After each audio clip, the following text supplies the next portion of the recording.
Sebelum mulai video ini, silakan tekan tombol subscribe di bawah yang warna merah. Jangan lupa loncengnya dinyalakan. Oke? Assalamualaikum warahmatullahi wabarakatuh.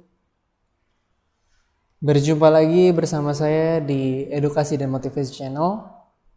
Hari ini kita akan mempelajari tentang kondisi geografis dan penduduk Indonesia.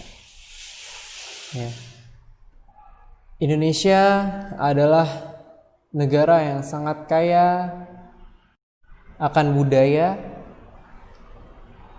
yang sangat kaya akan sumber daya alam, dan lokasinya paling strategis di antara negara-negara lain karena termasuk dari bagian garis khatulistiwa. Ya. Kemudian ada juga pengaruh dan dampak dari kondisi geografis Indonesia ini, ya, baik dari dataran maupun lautannya,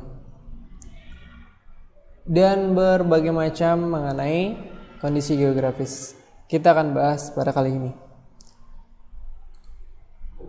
Yang pertama, kita bahas dulu kondisi geografis Indonesia.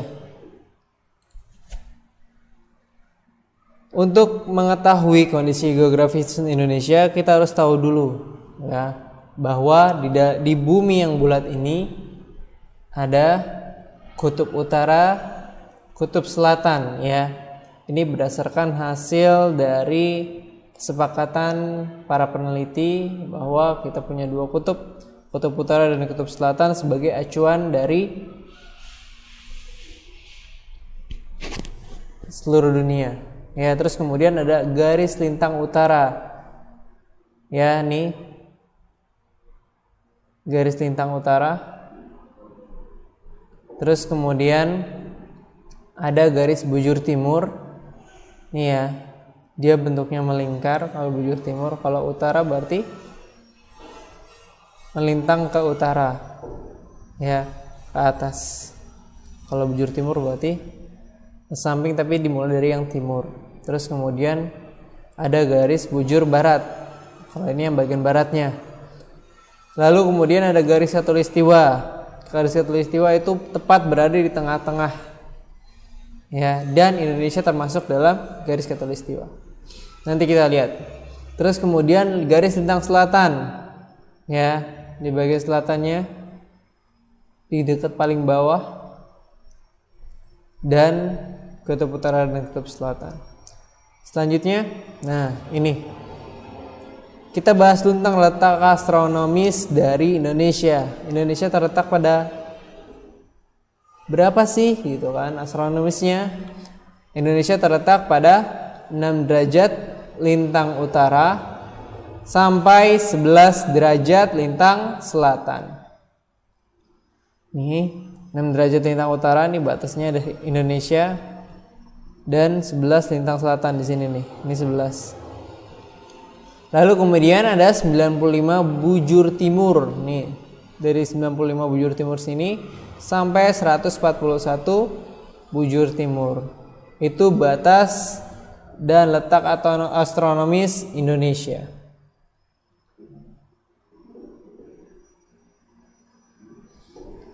Nah, kalau perbatasan wilayahnya di utara kita berbatasan dengan Malaysia, Singapura, dan Filipina.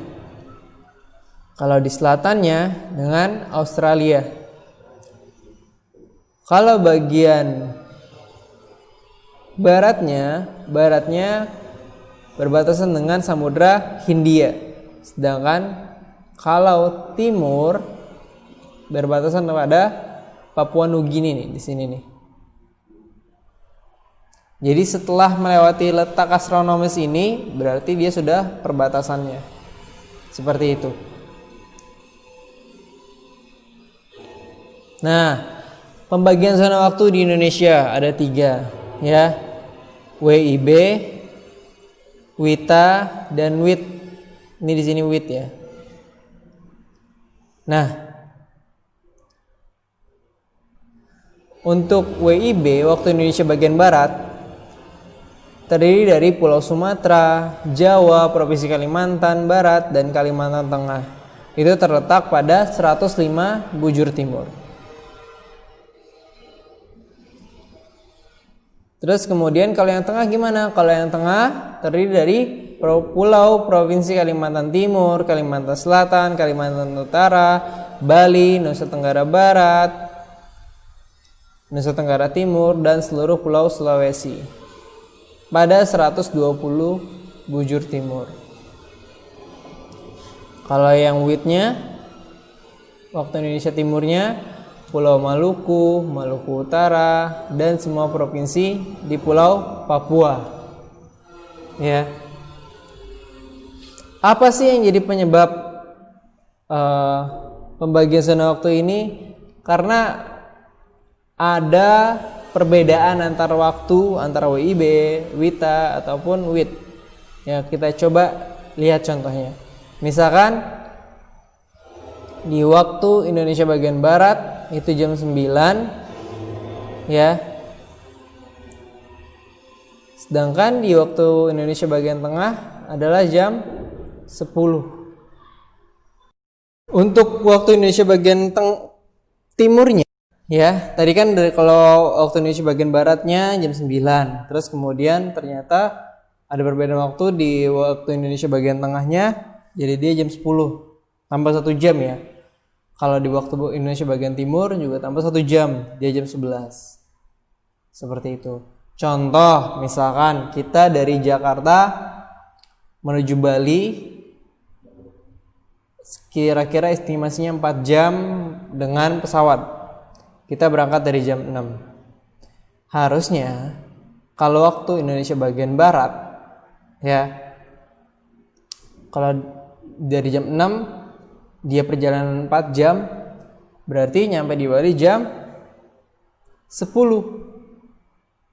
Namun ternyata ketika ngeliat jam di waktu Indonesia bagian Tengah atau di Balinya langsung gitu kan, ternyata jam 11. Jadi jangan heran karena memang itu perbedaan yang terjadi pada pembagian zona waktu di Indonesia.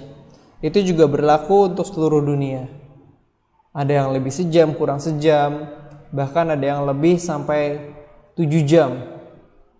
Ya.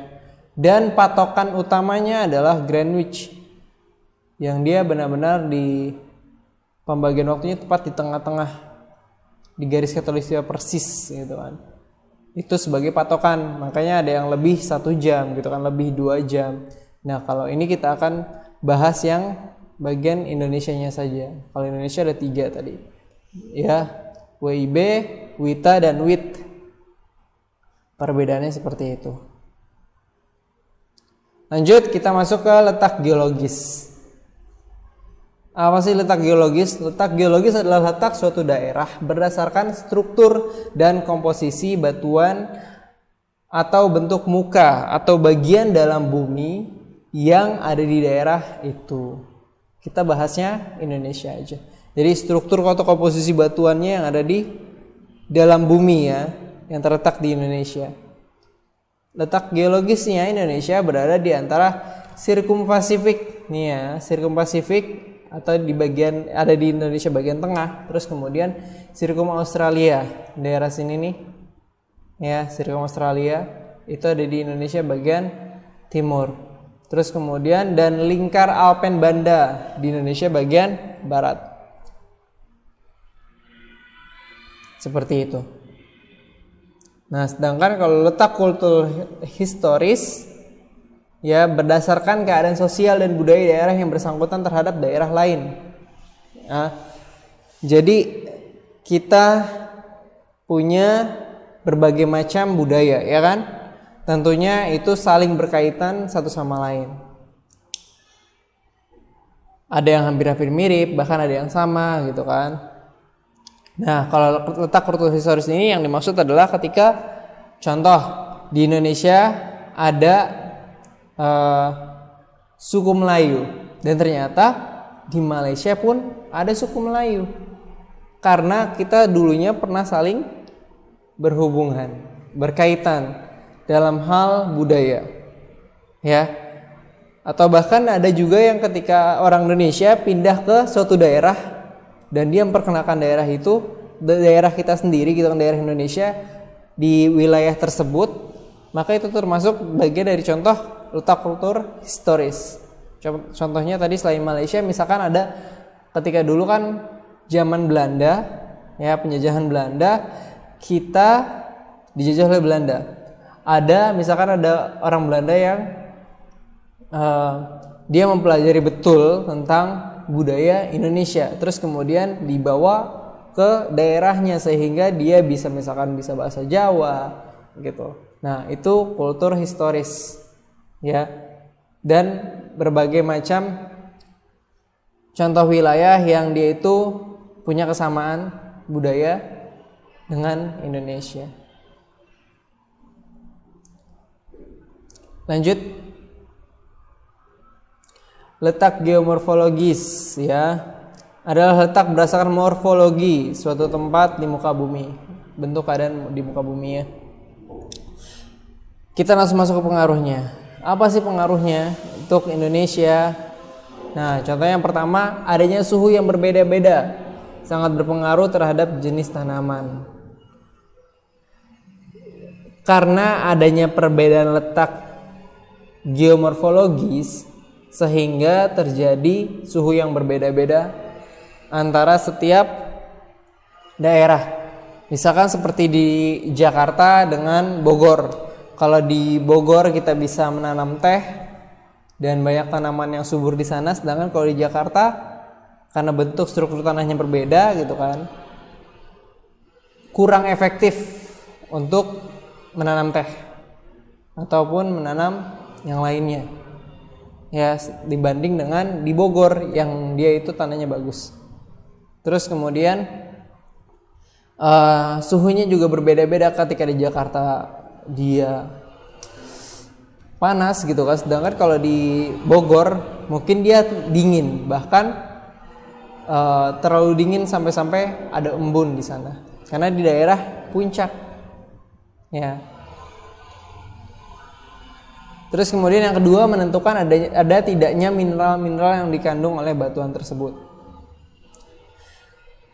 Kita contoh yang lainnya, misalkan kayak di Kalimantan kita bisa menemukan timah, besi, perak, ya, dan batu-batuan mineral lainnya gitu kan. Sedangkan kalau di Jakarta karena strukturnya yang berbeda dan letak geomorfologisnya berbeda gitu kan, maka tidak bisa menemukan hal itu dibandingkan dengan Kalimantan tadi.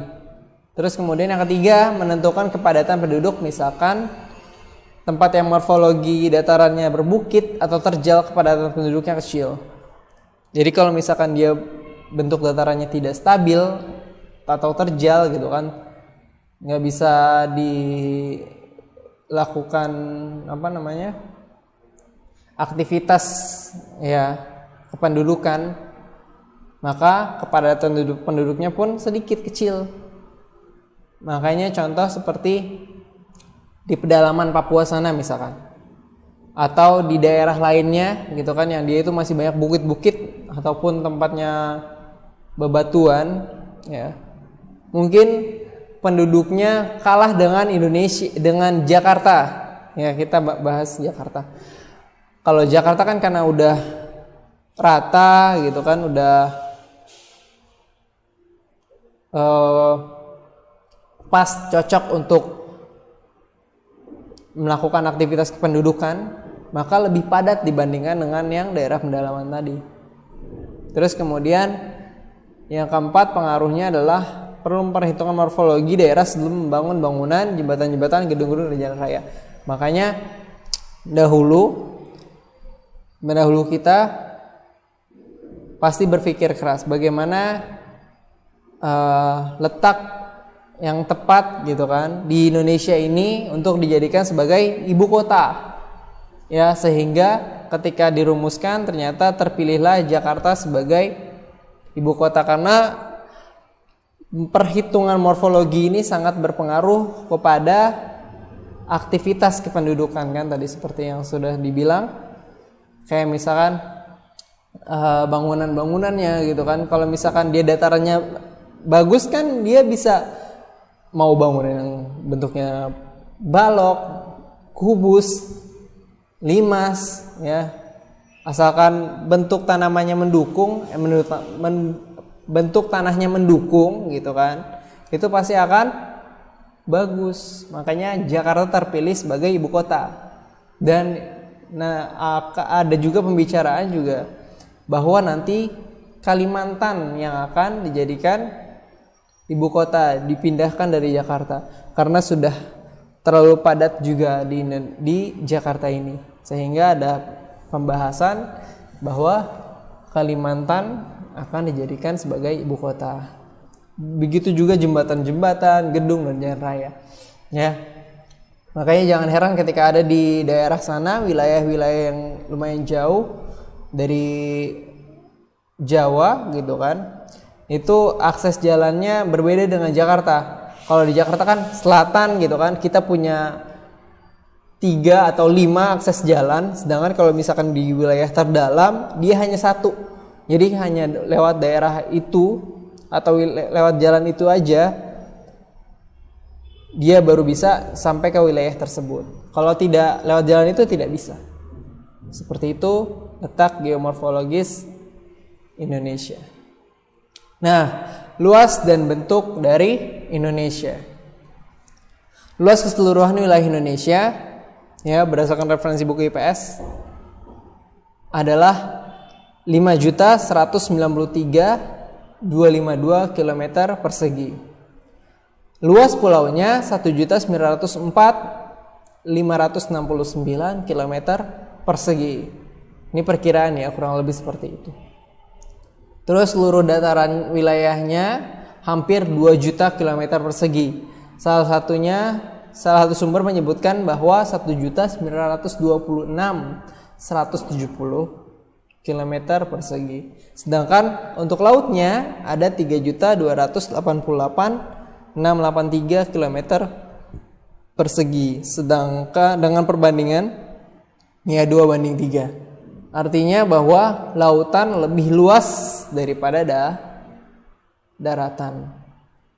Ya, begitulah Indonesia, ya kan? Ada laut Indonesia, bisa kita lihat di sini. Ini laut Indonesia ya. Ini yang ada garis-garis putusnya. Itu zona ekonomi eksklusif dari Indonesia. Laut teritorial. Ini ada laut Jawa, laut Sulawesi, ya, laut Indonesia dan lain sebagainya nih. Dan juga kita terletak di perbatasan dengan Samudra Hindia dan Samudra Pasifik nih. Terus kemudian bentuk negara Indonesia adalah Negara Kesatuan Republik Indonesia. Ya, bentuknya Republik NKRI dengan 34 provinsi. Wilayah laut teritorial yaitu 12 mil dari garis dasar ke arah laut bebas. Maka luas wilayah hukum Republik Indonesia menjadi lebih luas lagi. Laut pendalaman merupakan wilayah negara Indonesia. Itu termasuk dari luas lautannya ya. Sampai sini insyaallah kalian paham. Untuk lebih memperdalam lagi, coba perhatikan buku LKS kalian. Ya, coba mengerjakan ini. Yang pertama, sebutkan kondisi geografis berdasarkan garis lintang dan bujur.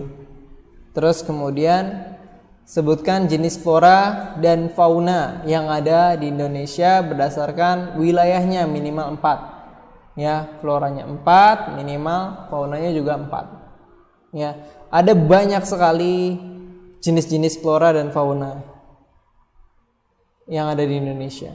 Terus kemudian yang ketiga, sebutkan provinsi, wilayah, ibu kota, pakaian adat dan tradisi yang ada di wilayah Indonesia. Semuanya ada 34. Kirim ke Classroom. Classroomnya nanti akan dituliskan di deskripsi. Ya. Baik, terima kasih. Semoga bermanfaat. Assalamualaikum warahmatullahi wabarakatuh.